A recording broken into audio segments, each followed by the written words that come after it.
She was standing at the front of a third-grade classroom, explaining long division to 8-year-olds, when her husband's assistant called to tell her that Ryan had moved out of their house and taken the dog. Not their dog. Her dog, a 7-year-old rescue beagle named Biscuit, that she had adopted 4 months before she ever met Ryan Calloway, that she had carried home on the subway wrapped in her cardigan because he was too small and too sick to walk, that she had nursed through a respiratory infection with a medicine dropper and a heating pad, and 2 weeks of sleeping on the bathroom floor. Ryan had taken Biscuit the way he took everything that was technically available to him, without asking, without considering, without looking back. Catherine Wren set down her dry erase marker. She told her class to continue their worksheets. She walked into the hallway, pressed her back against the cool brick wall, and made a single call. Not to Ryan, not to a lawyer, to her sister. "He took Biscuit," she said. There was a pause. Then her sister said, very quietly, "I'll handle it." And Catherine Wren, who had spent 11 years being the most composed woman in every room she entered, stood in an elementary school hallway that smelled like crayons and disinfectant, and felt the floor tilt very slightly beneath her feet. Part 1. The woman in room 14. Her name was Catherine Wren. To Ryan, to his mother Dolores, to the partners at his firm, and the wives at their dinner parties, she was simply Kate, the schoolteacher, the one who showed up in flat shoes and said thoughtful things and laughed at the right moments and never dominated a conversation. The woman who was, as Ryan's colleague Hammond once said, without apparent malice, refreshingly unambitious. Hammond meant it as a compliment. Ryan had nodded along. What none of them knew, what Catherine had invested 8 years and considerable discipline in concealing, was that she was born Catherine Aldridge Wren, the younger daughter of Fowler Aldridge, founder and executive chairman of Aldridge Capital Partners, a private equity firm with controlling interests in 43 companies across healthcare, logistics, media, and commercial infrastructure. The firm managed assets in excess of $19 billion. Fowler Aldridge did not appear in Forbes because Fowler Aldridge had, on 3 separate occasions, asked them not to. They had complied. That was the kind of quiet that real money bought. Catherine had grown up inside that wealth, the way some people grow up inside religion. It was everywhere, invisible and structural, shaping everything. She had attended the right schools. She had traveled to the right places. She had watched, by the time she was 15, how people's eyes changed when they heard the Aldridge name. A specific adjustment. A brightening, transactional, and immediate, like a cash register opening. She had not liked it. Not the money itself, but the way it contaminated everything around it. The way it made affection into a calculation. The way it made her into an asset. Her mother, Vivian, who had died of a stroke when Catherine was 19, had told her 2 things in the hospital room on the last afternoon of clarity she had. The first was that Catherine was braver than she knew. The second was that the truest test of any person was how they treated someone who could do nothing for them. Catherine had carried both sentences out of that room and into the life she built afterward. A life that looked, to everyone who saw it, like a woman making do on modest means. She completed her teaching degree at a state university, living on a stipend from a scholarship she had applied for, under a name that was only half hers. She taught 3rd grade at Maplewood Elementary in a mid-size Ohio city, where nobody connected a 34-year-old schoolteacher named Catherine Wren to the Aldridge family of Connecticut. She rented a 2-bedroom apartment. She drove a Honda Civic with 200,000 miles on it. She bought her clothes at Target and her groceries on sale, and she kept her one piece of daily jewelry, a thin gold bracelet engraved with 2 words in her mother's handwriting, on her wrist at all times. The bracelet was worth materially about $600. What it was worth to Catherine was not a number. Her father understood the experiment, which was what he called it when she first proposed it at age 23. Fowler Aldridge was a man who had built a company out of the conviction that most people did not understand what they were actually looking at. He extended this conviction to his daughter's life choices with a pragmatic respect. He told her one thing before she moved to Ohio. "The most dangerous thing a woman can do in this world," he said, "is let people underestimate her. The second most dangerous thing is to correct them too soon." Catherine had found Ryan Calloway at a neighborhood bar on a Thursday night. 3 years after she had moved to Ohio. He was an architect at a mid-size firm with genuine talent and genuine charm. And, she had assessed within the first hour, no apparent interest in her family's money, because he had no reason to know there was money. He asked about her students. He made her laugh 3 times in 20 minutes. He walked her to her car and waited until she was inside before he walked away. She watched him for a year before she agreed to marry him. She watched how he spoke to people who could not help him. She watched how he handled losing a major contract. She watched whether he remembered the things she told him and whether he asked follow-up questions, or simply waited for a pause in which to reinsert himself. He was not extraordinary, but he was attentive and kind and uninterested in status in a way that felt, to a woman who had grown up surrounded by people whose interest in her was almost purely status-driven, like drinking cold water after a very long walk. They married in year 2. She wore her mother's bracelet. Ryan wore a blue tie she had picked out and a smile that reached his eyes. She filed that image away and chose to believe in it. Part 2. The Architecture of a Marriage. The pattern began before the first anniversary. Not dramatically, not with arguments or revelations. It crept in the way cold does, through the gaps in something that looked sealed. Ryan's firm was growing. He was in demand. He was, as he began to remind her with increasing frequency, very busy. And busyness, in the grammar of their marriage, became the explanation for everything he did not do. He did not remember the parent-teacher conferences she mentioned. He did not notice when she stayed up until midnight grading papers and came downstairs to find he had left his dishes in the sink. He did not ask about the 3rd grader, who had been absent for 3 weeks, and whom Catherine was quietly trying to get referred to a social worker. He was busy. Catherine ran the house with the same methodical competence she brought to her classroom. The bills, the insurance, the grocery lists, color-coded by store section, the calendar that tracked both their schedules, the social obligations she managed so seamlessly that Ryan arrived at every dinner party appearing organized and thoughtful, without having contributed a single logistical decision. He thanked her sometimes, early on. Later he stopped thanking her because it had become ambient, like thanking the walls for standing. Dolores entered the marriage 3 months after the wedding and never entirely left. Ryan's mother was a woman who had survived a difficult divorce and a series of financial setbacks by building a personality so armored it could withstand anything except scrutiny. She was not overtly unkind to Catherine. She was something more precise. She was the kind of woman who paid compliments designed to diminish. "Kate is so practical," she would announce at family dinners, with a warmth that landed like a mild insult. "Ryan, honestly, you needed someone practical. Someone who doesn't have her head in the clouds." The implication being that Catherine had no clouds to put her head in, no ambition, no vision, merely the reliable competence of someone who had nowhere higher to aim. Catherine absorbed this. She served the meal she had cooked. She refilled Dolores's wine. She excused herself to check on Biscuit and stood in the kitchen for 30 seconds with her hand on the dog's warm head, breathing. Ryan, when she raised it, gave her the answer she had come to expect. "That's just how Mom is. She doesn't mean anything by it." He said this while wearing a shirt Catherine had ironed, eating food Catherine had cooked, on a weekend when Catherine had declined a school district committee position in order to attend the family dinner Dolores had scheduled without asking anyone's availability first. He reached for his phone. He did not look at her. Catherine said nothing. She went back to the kitchen. She added the moment to the ledger she kept in the part of herself that had been trained, since childhood, to observe rather than react. Part 3. The afternoon she found out. It was a Tuesday in March, and she was not looking. She had come home early because a water main had broken near the school, and the building had been evacuated. She was still in her coat, her keys in her hand, when she walked into the kitchen and found Dolores sitting at the counter with a cup of Catherine's coffee and her phone face up on the marble. The phone showed a text thread. Catherine did not mean to read it, but she was standing close enough, and Dolores had not heard her come in. And the name at the top of the thread was not Dolores's name. It was a woman's name Catherine did not recognize, and the last message in the thread, sent from Ryan's number 40 minutes ago, read, "Tonight still works.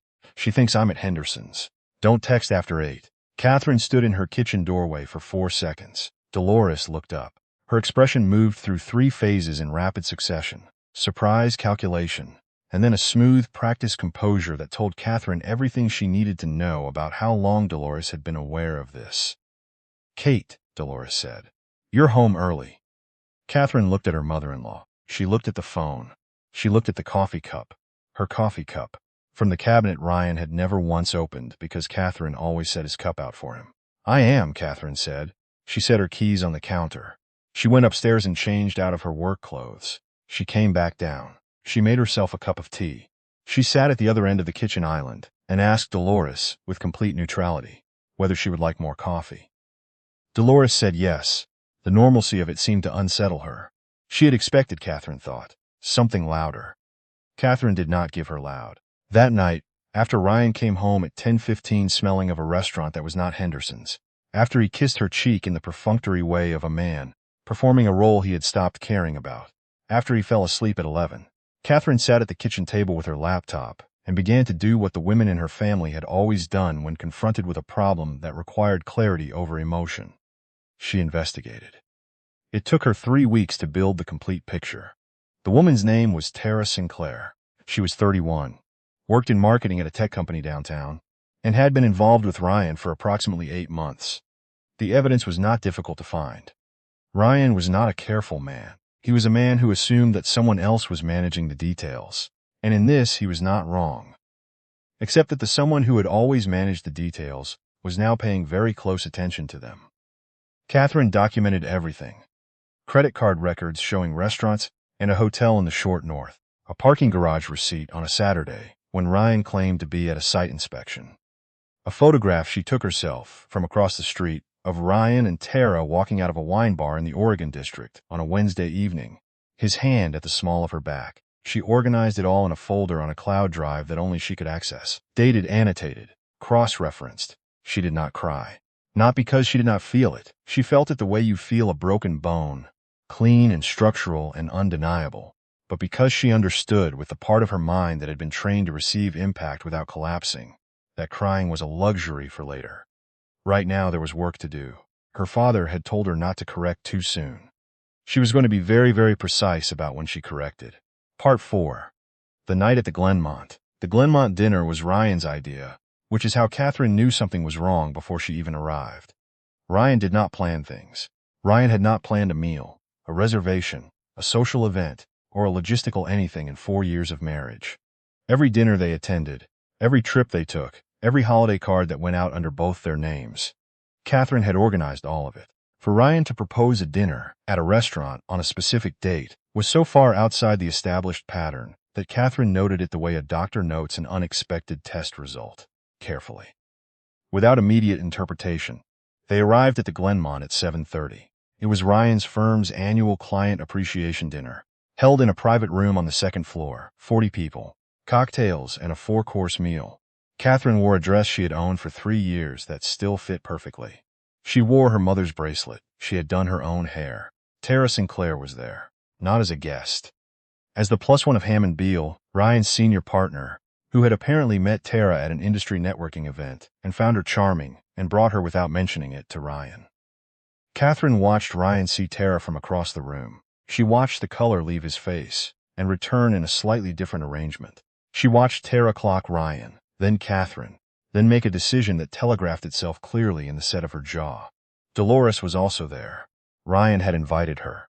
She was seated at the head table, next to Hammond's wife, holding court with the small authority of a woman who had been practicing for decades for an audience she had never quite deserved. Catherine sat beside Ryan through the cocktail hour. She ate the amuse-bouche. She made conversation with the woman on her left, who turned out to be an interior designer with an interesting practice in adaptive reuse architecture, and they talked for 20 minutes about a project in Pittsburgh that both of them found genuinely fascinating. Catherine was good at dinner parties. She had attended enough of them to know how to make any person feel like the most interesting person in the room, and she did this not as performance, but because she was, in fact, interested. Ryan did not notice. Ryan was checking his phone under the table. The first course arrived. Hammond gave a short toast. Dolores leaned across the table at one point and said to a woman Catherine had never met, nodding in Catherine's direction, "She's a schoolteacher. 3rd grade. Isn't that sweet?" Ryan always did have a thing for the nurturing type. She said it with the specific warmth of a woman delivering a diminishment and trusting that social grace would prevent anyone from naming it. The woman she said it to looked momentarily uncomfortable. Catherine smiled and said nothing and cut her fish. It was Dolores who made the move. 40 minutes later, that ended it. They were between the 2nd and 3rd courses. Ryan had excused himself for the 3rd time. Catherine was watching Tara Sinclair excuse herself 2 minutes later, in the direction of the same hallway. Dolores leaned over, not to Catherine, to Hammond's wife. But her voice was precisely calibrated to Carrie. "I do worry about Ryan sometimes," she said. "He needs someone at his level, professionally. Kate is wonderful, of course, but architects need a certain kind of partner, someone who understands ambition." Hammond's wife nodded with the polite vacancy of a woman who had learned to survive these dinners by agreeing with everything. Catherine set down her fork. She picked up her water glass. She drank. She set it down. She picked up her bag from the back of her chair. She stood. She said to the interior designer beside her, "It was genuinely lovely to talk with you," because it had been. She walked out of the private dining room. She walked through the main floor of the restaurant. She pushed through the front door and stepped onto the sidewalk in the cold March air, and she breathed. Once, twice. She did not cry. She pulled out her phone and called her sister. "I'm leaving," Catherine said. "Tonight. I need the car and I need the team. Are you safe?" "Yes." "Is Biscuit with you?" The question opened something. Catherine pressed her lips together and held it for a moment. "No," she said. "He's at home. Ryan has a key." A pause. "We'll handle it." 20 minutes later, a dark sedan pulled up at the curb. The driver was a woman Catherine had known for 6 years, a member of the security detail her father maintained in the region. She stepped out and handed Catherine a coat without a word. In the back seat, Catherine sat with her hands flat on her thighs and watched the restaurant disappear in the side mirror and felt the extraordinary silence of a woman who has just stopped holding something very heavy and is only beginning to understand how much it weighed. Part 5. The Activation. The apartment Catherine went to that night was registered under a trust name she had never mentioned to Ryan. A clean 2-bedroom in a building with good security and a doorman who had been briefed on her situation by her father's team 3 days earlier, in the quiet interval between when Catherine made her decision and when she acted on it. The timing, like everything Catherine did, was deliberate. The refrigerator was stocked. Biscuit was there. Her sister Nora had driven 40 minutes to collect him from the house, using a spare key that Catherine had given her 2 years earlier and never explained. Catherine sat on the floor of the living room and let Biscuit climb into her lap. He was warm and familiar and slightly too large to be a lapdog, and he put his chin on her knee and looked at her with the uncomplicated devotion of a creature who had not been weighing her net worth. She called her father. Fowler Aldridge answered on the second ring. He always answered quickly for his daughters. "It's done," Catherine said. "I need the full team. Legal, financial, and the forensic accountants. Can we have something in place by morning?" "It's already started," he said. There was no satisfaction in his voice, only the focused attention of a man recalibrating to a new operational reality. "Are you somewhere safe?" "Yes, and Biscuit?" She almost laughed. "Here, on my lap." A pause. In that pause, she could hear her father restraining himself from saying several things he had not said in 4 years of watching this particular situation develop. "Catherine," he said finally, "what exactly happened tonight?" She told him. She told him about the dinner and Dolores's voice, and Tara in the hallway and Ryan's phone, and the specific sentence about ambition. She told him calmly, with the precision of someone filing a report, the way she had learned to tell her father things since she was 12 years old. When she finished, Fowler was quiet for a moment. "The most dangerous thing a woman can do," he said, "is let people underestimate her." "I know, Dad." "The second most dangerous thing is to correct them too soon." She looked down at Biscuit. "I corrected at the right time." She heard him exhale, not the exhale of a man standing down, but of one beginning. "I'll be there by morning," he said. "Don't contact him. Don't respond to anything." She set the phone on the carpet beside her. She put both hands on Biscuit's warm back. She felt him breathe. She let herself feel the specific texture of the evening, the fish she had barely eaten, the interior designer whose name she had written on a card, the precise angle of Dolores's voice when she said ambition. And then she let it pass through her and settle. Then she opened her laptop and began to plan. Part 6. The Architecture of Consequence. By 9 the next morning, 3 things had been set in motion. First, a family law attorney had filed a petition for dissolution of marriage in Franklin County, attaching a 27-page financial disclosure that Catherine had prepared with a forensic accounting team over the previous month. The document detailed, with receipts and timestamps and account numbers, every dollar Catherine had contributed to the infrastructure of the Calloway household, the mortgage auto draft linked to her account, the insurance premiums, the car payments, the utilities, 3 instances in which she had transferred money to cover shortfalls in Ryan's operating accounts during slow quarters at the firm. Money small enough that he had never questioned its source, large enough that without it his credit would have suffered visibly. She had documentation for all of it. Second, a quiet inquiry had been placed with the board of Henderson Associates, a commercial development company that was Ryan's firm's largest current client. Henderson Associates had 3 institutional investors. One of those investors was a fund administered through Aldridge Capital Partners. The connection was 3 layers deep and would take a forensic accountant to trace. It was not, technically, anything at all. It was simply a fact about the world. Like the fact that gravity exists, whether or not you're paying attention to it.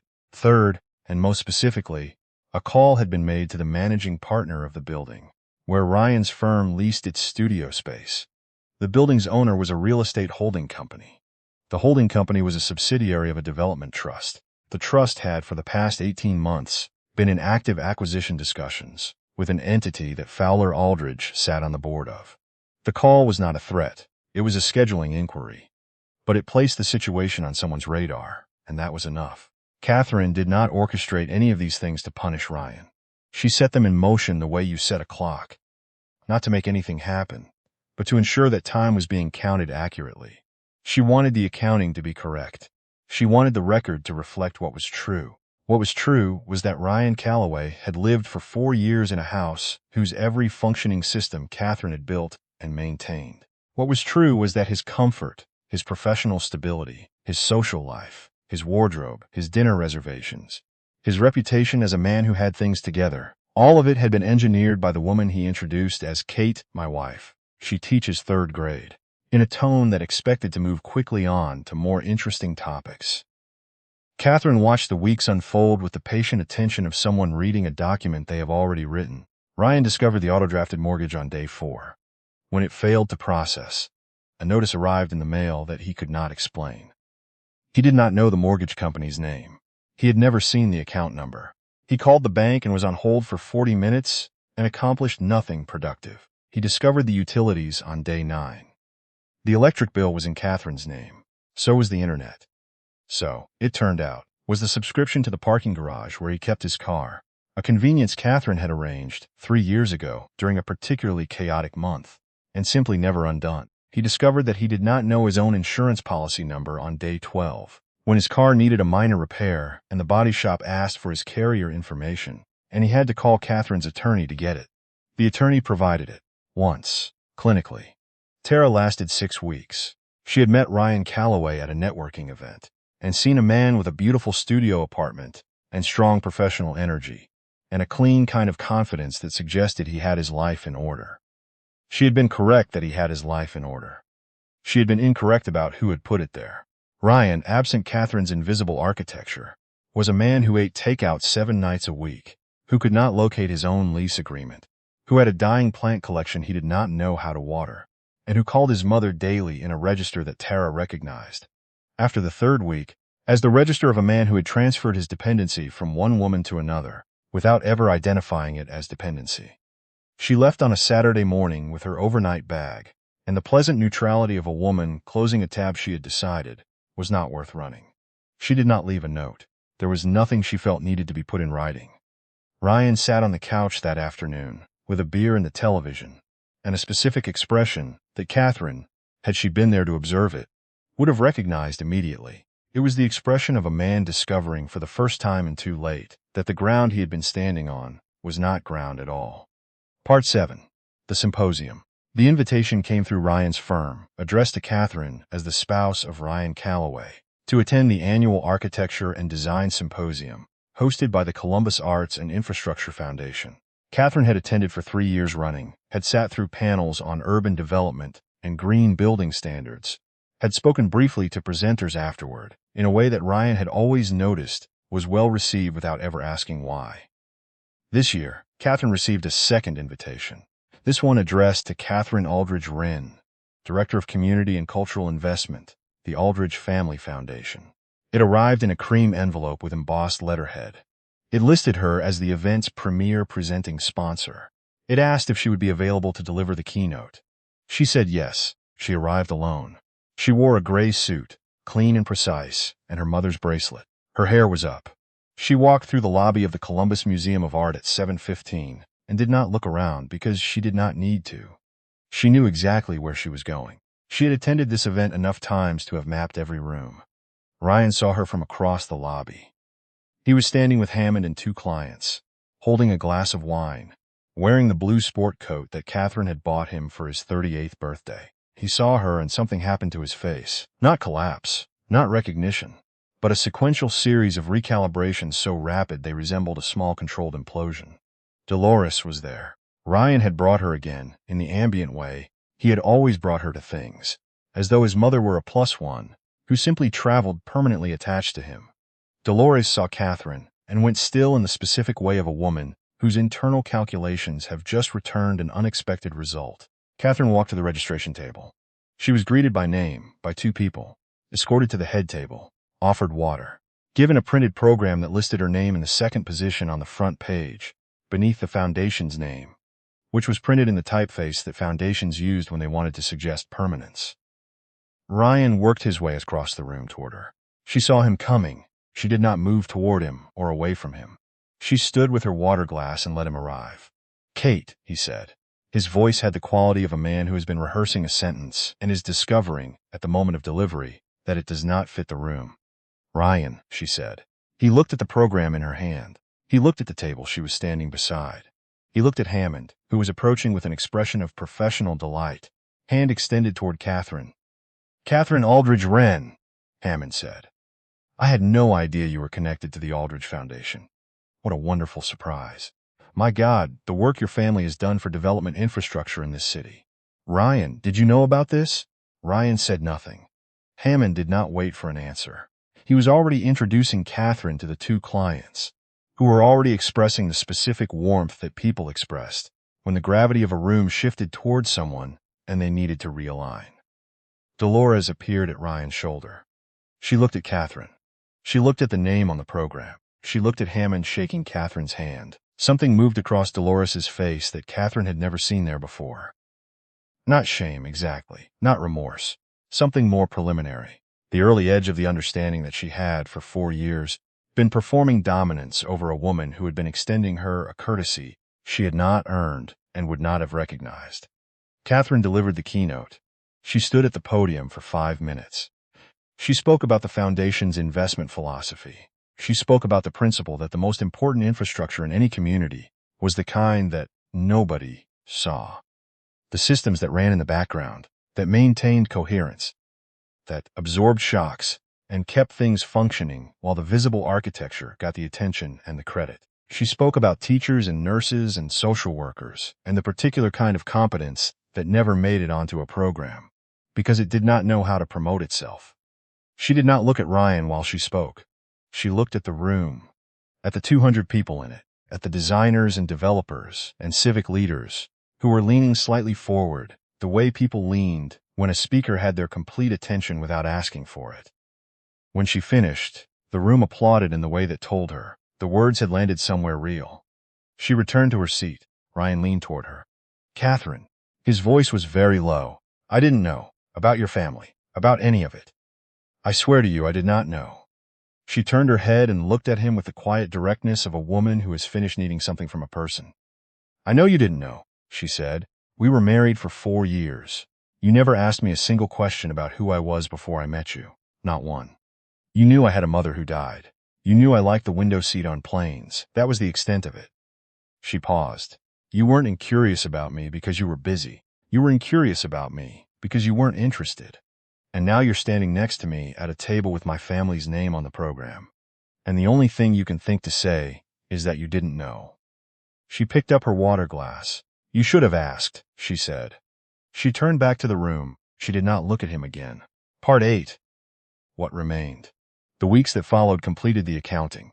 Ryan's firm lost the Henderson contract. Not dramatically. Not through any direct action that could be traced to Catherine or her family. Henderson Associates simply completed an internal review of its vendor relationships and determined that, given a pending structural change in one of its institutional partnerships, it was prudent to pause new commitments. The pause became permanent. Ryan's firm, which had structured its growth projections around the Henderson work, had to restructure. 2 junior architects were let go. The studio space lease came up for renewal, and the terms presented were substantially different from the previous cycle. Market rate, nothing punitive, but market rate was more than the firm's revised budget could absorb without the Henderson revenue. Dolores called Catherine's attorney. She asked to speak directly to Catherine. The attorney declined.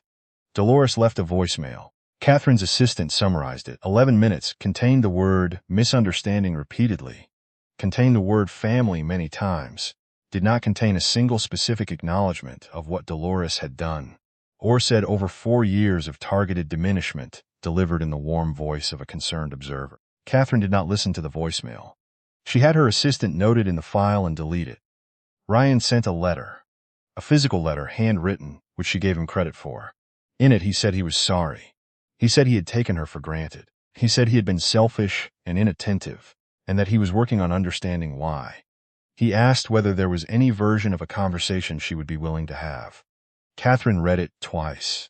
She sat with it for a day. She thought about the man she had watched for a year before she married him, the attentiveness, the questions he asked, the way he had waited at her car door until she was safely inside. She thought about whether that man had ever been real, or whether she had assembled him from what she needed to see. She thought he had probably been real. She thought he had also probably always had the capacity to become exactly what he became. She thought both things could be true, and that neither of them changed what needed to happen. She wrote back, a short letter. In it she said that she had already forgiven him, because she had not made this decision out of anger, and she was not going to carry it as anger. She said that forgiveness did not mean reconciliation. She said she hoped he would use the time ahead of him to ask better questions of the people in his life, starting with himself. She did not sign it with love. She signed it with her full name, all 3 parts of it. Part 9. The bracelet. On a Sunday morning in early November, 10 months after the night she had walked out of the Glenmont, Catherine sat on the balcony of the apartment in the afternoon light, with a cup of coffee and a stack of student essays she was marking in red pen. Biscuit was asleep against her feet, his chin on her ankle, twitching through a dream. Her sister Nora was inside making eggs, moving through the kitchen with the comfortable confidence of someone who had spent the last 10 months cycling through as a visiting presence and had finally just put a spare toothbrush in the second bathroom. Her father had been there the previous weekend. He had sat in this same chair and drunk coffee and talked for 3 hours about something completely unrelated to any of it. And when he left, he had held her for a moment in the doorway without saying anything that needed to be said. Catherine picked up her red pen. She marked a sentence in the essay on top. A student named Oliver, who was working very hard on his paragraph structure and was, she thought, about 3 weeks away from a breakthrough. She thought about Oliver's mother, who had come in for conferences twice this quarter, and who worked 2 jobs and always showed up slightly out of breath, but entirely present. She thought about what it meant to be that present, when presence cost that much. She looked down at the bracelet on her wrist, her mother's handwriting. 2 words, worn slightly soft from years of contact with the world, but still legible if you knew where to look. Be seen. That was what Vivienne Aldridge had engraved there. Not be strong, not be brave. Not any of the things people said to women who needed to hear that endurance was a virtue. Be seen. Catherine had spent 8 years hiding, she thought. She had told herself it was an experiment. She had told herself it was wisdom, the wisdom of her father's caution, the wisdom of testing what could not be tested with the full weight of the truth. And some of that was right. Some of it had been necessary. But she thought, sitting there in the November light, with the dog at her feet, and the red pen in her hand, and the coffee going cold beside her, that her mother had not engraved those words as a warning about other people. She engraved them as an instruction for Catherine. Not hide yourself until you know they're safe. Not wait to be real, but be seen. Present tense. Ongoing. An act requiring repetition and practice, and the willingness to take up exactly the amount of space you actually occupy. Ryan had not seen her. That was true. But she had also, she thought honestly, been practicing a kind of invisibility for so long that she had gotten very good at it. And getting good at invisibility had costs. It protected you from certain things. It left you alone with certain others. She was not going to do it again. Not the same way. Nora appeared in the doorway with 2 plates and pushed the door open with her hip. Eggs are going to get cold, she said. I know. Catherine put down the red pen. She picked up her coffee. She looked out at the city below, at the particular quality of November light that made everything look like it was being kept for later. Biscuit raised his head from her ankle, looked at the eggs, looked at Catherine. "Don't," she said. He put his head back down, with the profound dignity of a dog, pretending that was what he had intended all along. She pulled her chair up to the table. She picked up her fork. Her name was Catherine Aldridge Wren. She was 36 years old. She taught third grade, and she sat on the board of a foundation that moved money through infrastructure the way blood moved through a body, invisibly and necessarily. She had been called practical and unambitious and nurturing and sweet and refreshingly this and surprisingly that, in the tone people used when they expected you not to notice the condescension embedded in the compliment. She had noticed. She had always noticed. She was done letting the noticing be a secret. She ate her eggs. The light was good. The coffee was warm enough. The dog was breathing steadily at her feet. Somewhere in the apartment behind her, her sister was laughing at something on her phone. It was not a dramatic ending. It was something better. It was a morning she had built herself, out of the rubble of a life she had been too careful with, and she was sitting in it with both hands open, taking up exactly the space she had always been entitled to. The quietest woman in the room is not always the weakest. Sometimes she is the one who has been most patient with the lesson, and when she finally teaches it, she does not raise her voice. She simply stops making herself small, and the room rearranges itself around the truth of who she actually is.